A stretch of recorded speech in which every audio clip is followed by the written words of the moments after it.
I hate seeing people not taking full advantage of LinkedIn. And that's why I want to share 3 suggestions to help you become a LinkedIn all-star. Number 1. Know your whys. Most people have a LinkedIn profile, but they don't have a solid why. Most likely because they created their profile when they were job hunting. But if you think about it, anyone who creates a LinkedIn profile, they want to grow their career. And that's a big why to keep in mind. So consider being more intentional about using LinkedIn by answering your whys. Here are 3 examples. Why am I on LinkedIn? Well, LinkedIn has over 400 million users and it's a great opportunity to tap into new opportunities, grow my personal brand, and expand my network. Why is it important to expand my network? Because the more people I am connected to, the more people I can build trust and credibility with. Why do I want to build trust and credibility? Because it makes me more effective at accessing new opportunities through referrals, like asking for an introduction. After you're done answering your whys, think about the hows, like for example, how LinkedIn works. Here is where you learn how to use all of LinkedIn's features. How to expand my network faster. Then you can go to Google and search for strategies on how to grow your network. How can I build trust and credibility on LinkedIn? I'll talk about that in my next point. For now, reflect about the whys, then figure out the hows, and that will help you make the most of LinkedIn. Number 2, share your best. LinkedIn is a scalable way to build trust and credibility. And the best way to do that on LinkedIn is by sharing your best tips, your best insights, and your best you for free. Now here's something to watch out for.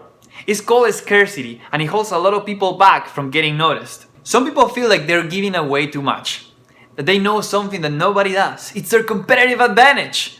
So they're careful to only share the surface of what they know. Now this turns into average content, and average content gets average results. This mentality only has detrimental effects for building relationships, because nobody likes people who only focus on what they can get. This reminds me of an email that turned my stomach. It was from a salesperson that was following up after I told him that me and my team still needed some time to discuss about his proposal.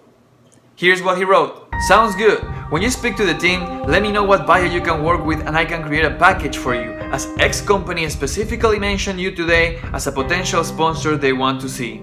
If you sign on, I will be happy to personally introduce you to the person who said it as well. One word. Nasty. This would have been a great opportunity for this salesperson to nurture our relationship. How about, hey, somebody at X company who's attending the conference mentioned your company. They mentioned you wanted to see you as a sponsor. Whether your team can make it to the conference or not, I'll be happy to make an intro. Looking forward to hearing back from you. Instead, he chose his tip to manipulate, not to offer value. LinkedIn is a great prospect for new opportunities, but focus on making LinkedIn a better place by only sharing your best. Not because of what you can get, but because of what you can give. Approach LinkedIn this way, and over time, others will start taking notice. You will become a magnet of new opportunities, not because of what you do, but because of why you do it. Number 3, make your asks easy. Okay, knowing your whys and share your best is a great long-term strategy to attract new opportunities. But what about creating new opportunities today? Then consider this. Make it as easy as possible for others to respond and follow through when you're asking for something. For example, let's say you're looking for some business referrals. A common tactic is reaching out to your network and asking them for an introduction to anybody who could be interested in doing business with you. But with today's access to each other's networks, that's just selfish. Think about it, you're not just asking for an introduction. You're asking your network to prospect for you when you can do better. Here's better. What if you could make your ask a gift? You could use LinkedIn to find potential prospects who share a mutual connection with you.